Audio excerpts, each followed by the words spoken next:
Assalamualaikum warahmatullahi wabarakatuh. Bertemu lagi di pertemuan hari ini di Rekayasa Cerdas. Baik, untuk hari ini kita akan mulai saja perbahasannya terkait ANN atau Artificial Neural Network atau jaringan saraf tiruan. Sebelum kita masuk nantinya di minggu-minggu berikutnya ke dalam latihan program desain dan lain-lain, kita akan introduction dulu. ANN ini apa nih? Nah, apa nih ANN atau neural network? Di mana dalam ANN sendiri merupakan revolusi dari deep learning yang penting banget nih. Ketika kamu mendengar kata NN atau neural network, mungkin terdengar seperti sesuatu yang rumit atau ilmiah banget gitu loh. Karena kan neural network kayak kelibat gitu. Kayaknya nih apa nih terus kayaknya macam-macam nanti nih di dalamnya. Namun sebenarnya konsep ini tidak serumit yang kalian bayangkan, terutama jika kita mengaitkannya dengan perkembangan teknologi dan bagaimana kita menggunakan internet serta aplikasi sehari-hari yang kita lakukan selama ini. Jadi istilahnya lebih simpel lah dari yang bayangan kalian. Nah, apa yang dimaksud nih dari neural network tersebut? Nah, dalam bahasa Indonesia, neural network dikenal sebagai jaringan saraf tiruan, di mana jaringan saraf tiruan ini merupakan sebuah sistem komputasi yang terinspirasi oleh cara kerja dari sistem otak dari manusia. Nah, di mana mereka terdiri dari layer-layer atau lapisan-lapisan neuron yang saling terhubung atau terinterkoneksi, sehingga nantinya tujuannya untuk memproses data secara cerdas untuk menghasilkan sesuatu atau menghasilkan apa yang kita inginkan. Nah, bayangkan nih, otak kamu ketika sedang mencoba mengenali wajah teman kamu di keramaian yang banyak orangnya, crowded misalnya, otakmu tidak bekerja secara linear, jadi langsungnya nyari gitu. Tetapi di otak kalian akan mengolah berbagai informasi, seperti misalnya bentuk wajahnya bagaimana, terus warna rambutnya misalnya pirang, putih, hitam, dan lain-lain, hingga ekspresi untuk mengenali orang tersebut. Jadi ada spesifikasinya nih, jadi ada layer-layernya yang mengkelibet di dalam otak kita, sehingga kita tidak kosongan nih melihat di keramaian tersebut asal lihat saja, tapi kita mengklasifikasi dari baju warnanya, mungkin dari warna rambutnya. Kita sudah terseleksi nih, terfokus di bagian-bagian mana saja di wilayah crowded tersebut yang bisa mempersempit atau membuat gambaran dari motor atau otak kita bekerja.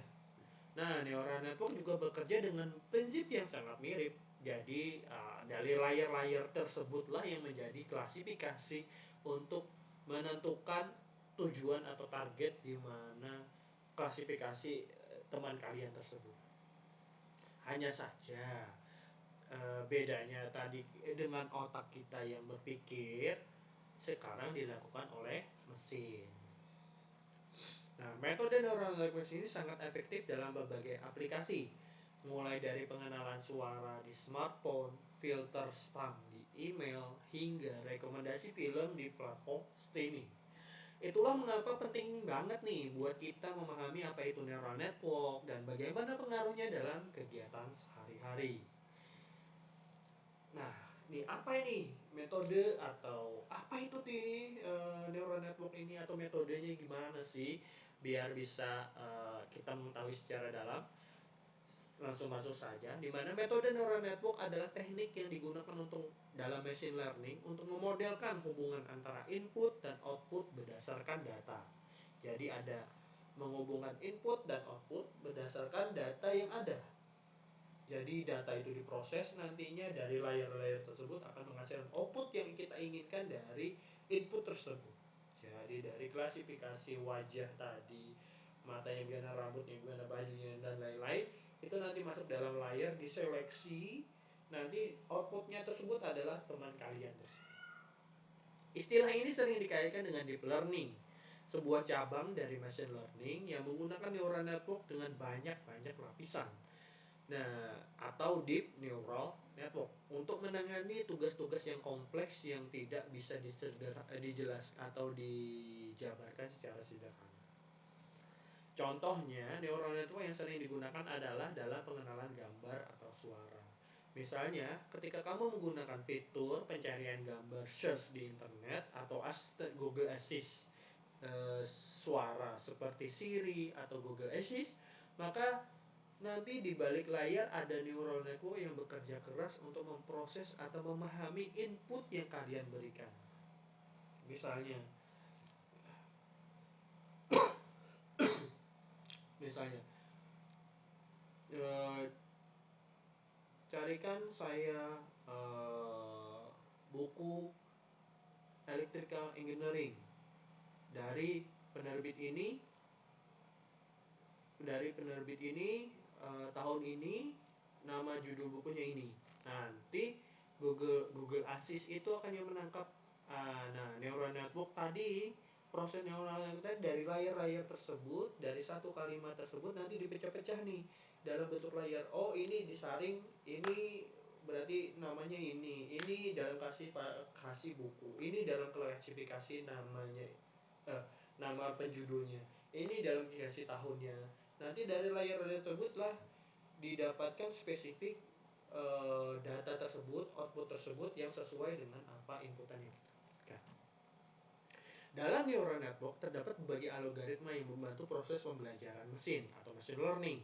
Neural network algoritma ini yang memungkinkan mesin untuk belajar dari data yang ada, sehingga dia bisa juga memperbaiki diri dan memberikan hasil yang lebih akurat seiring berjalannya waktu. Jadi ada metode pelatihannya, ada metode pengujiannya, ada metode hasilnya. Nanti ada dia belajar dulu, terus dia nanti menguji, terus dilihat hasilnya. Nanti dari proses-proses tersebut dia akan ada errornya tadi, semakin sedikit errornya dari dia belajar terus akan memberikan hasil yang lebih efektif di berjalannya waktu atau di kedepannya.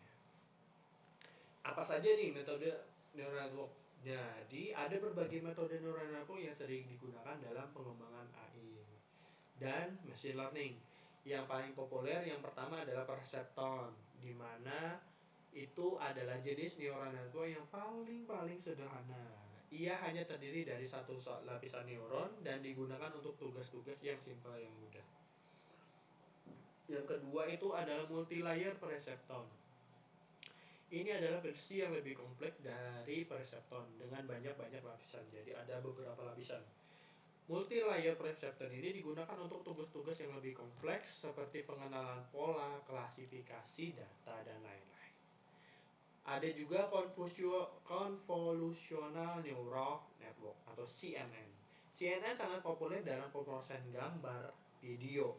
Jadi dari gambar dan video inilah yang dia olah sehingga menentukan output yang diinginkan. Ia menggunakan lapisan-lapisan konvolusional yang dapat mendeteksi fitur seperti tepi, tekstur, objek dalam gambar tersebut sehingga nantinya menjadikan hasil output yang sesuai dengan kita inginkan. Ada juga RNN atau Recurrent Neural Network. RNN ini digunakan untuk data berurutan seperti teks, suara.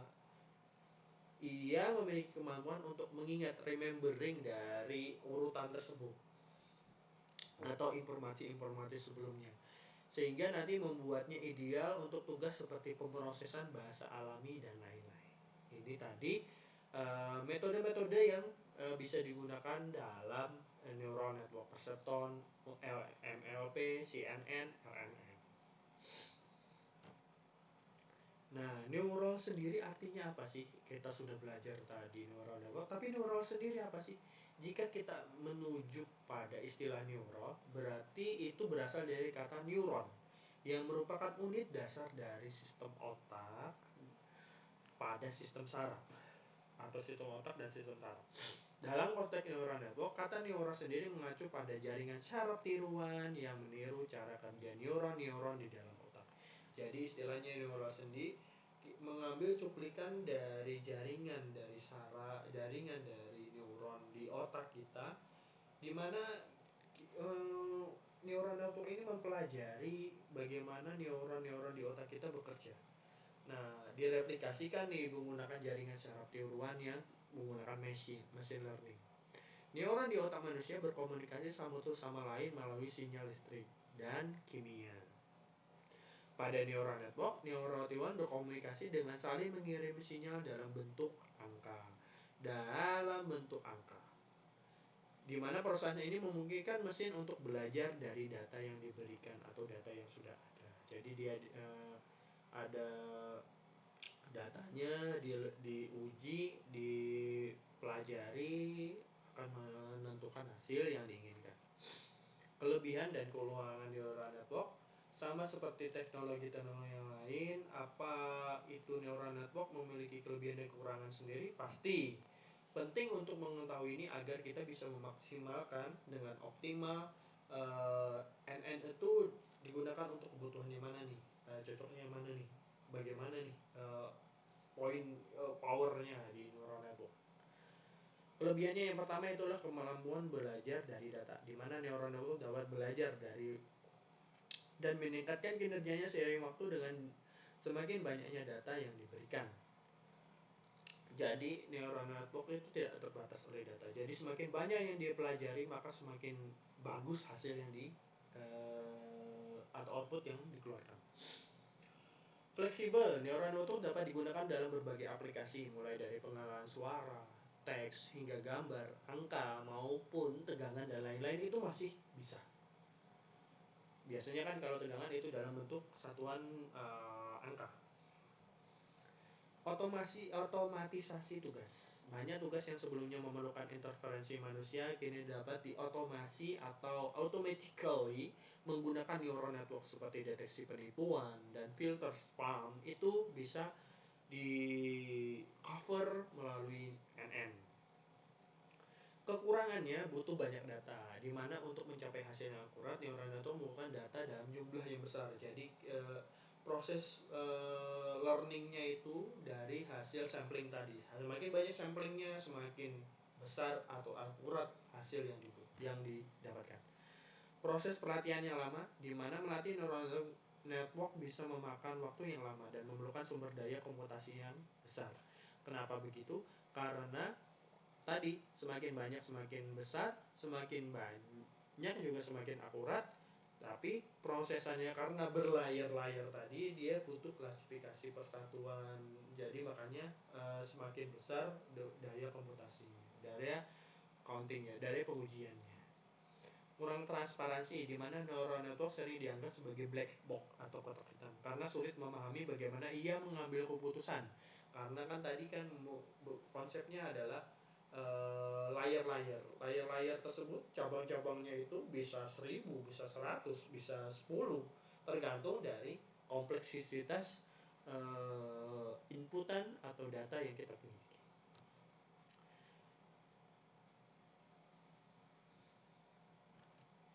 Nah, lanjut contoh neural network dalam kehidupan sehari-hari. Neural network sudah menjadi bagian dari kehidupan kita sehari-hari meskipun kita mungkin tidak menyadari secara sadar kita sudah menggunakan neural network tersebut.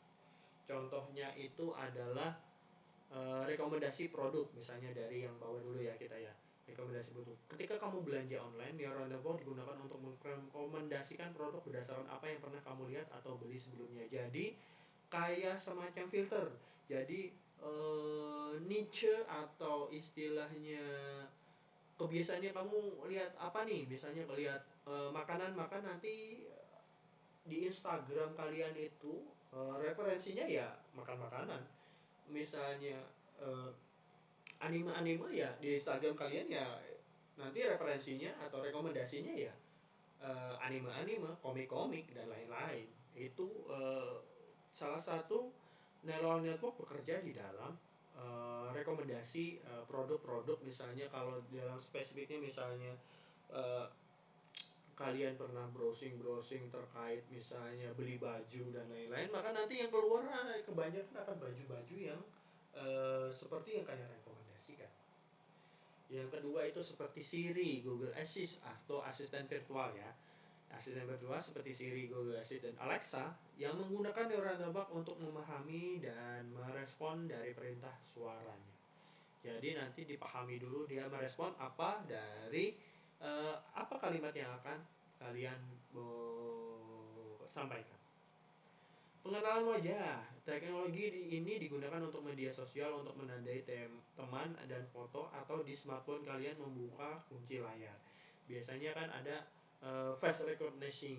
Jadi itu juga menggunakan fasilitas atau neural network di dalam programnya.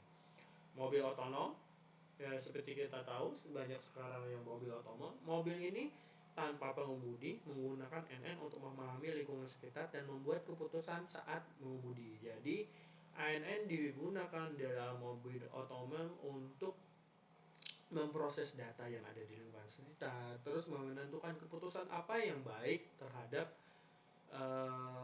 sistem kerja mobil tersebut. Pencarian gambar, di mana Google Images menggunakan neural network untuk memahami konteks gambar dan memberikan hasil pencarian yang relevan, sama seperti kayak uh, uh, scanner gambar. Jadi gambarnya ditangkap, nanti Google akan mencari yang sesuai dengan gambar yang kalian referensikan. Itu contoh-contohnya. Nah, cara kerja neural network dari teori ke praktik. Nih, cara kerja NN ini untuk benar memahami apakah neural network penting juga untuk mengetahui caranya. Jadi tidak hanya memahami ini konsepnya, kita juga harus mengetahui cara kerjanya. Secara sederhana, neural network bekerja dengan cara meniru cara kerja otak manusia. Ia memiliki lapisan input, lapisan tersembunyi, hidden layer, dan lapisan output. Jadi ada 3 lapisan secara umum. Tapi di dalam lapisan-lapisan tersebut ada banyak lapisan lagi. Setiap neuron dalam lapisan tersebut dihubungkan oleh sinapsis yang membawa informasi berupa angka dari satu neuron ke neuron lain, kayak cabang-cabang. Jadi di tiap neuron tersebut ada panahnya, panahnya itulah yang sinapsis yang menghubungkan dari satu neuron ke neuron lain. Proses ini berlanjut hingga jaringan tersebut mencapai hasil akhir atau output, kemudian dibandingkan dengan hasil yang diharapkan. Biasanya ada referensi outputnya.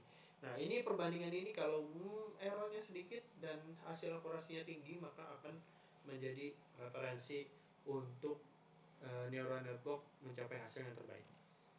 Jika hasil tidak sesuai, neural network akan memperbaiki bobot sinapsisnya untuk mengurangi kesalahan. Jadi ada referensinya. Jadi kalau errornya makin tinggi, nanti sinapsis atau bobot sinapsisnya akan disesuaikan lagi, nanti diuji lagi. Jadi ada proses feedbacknya.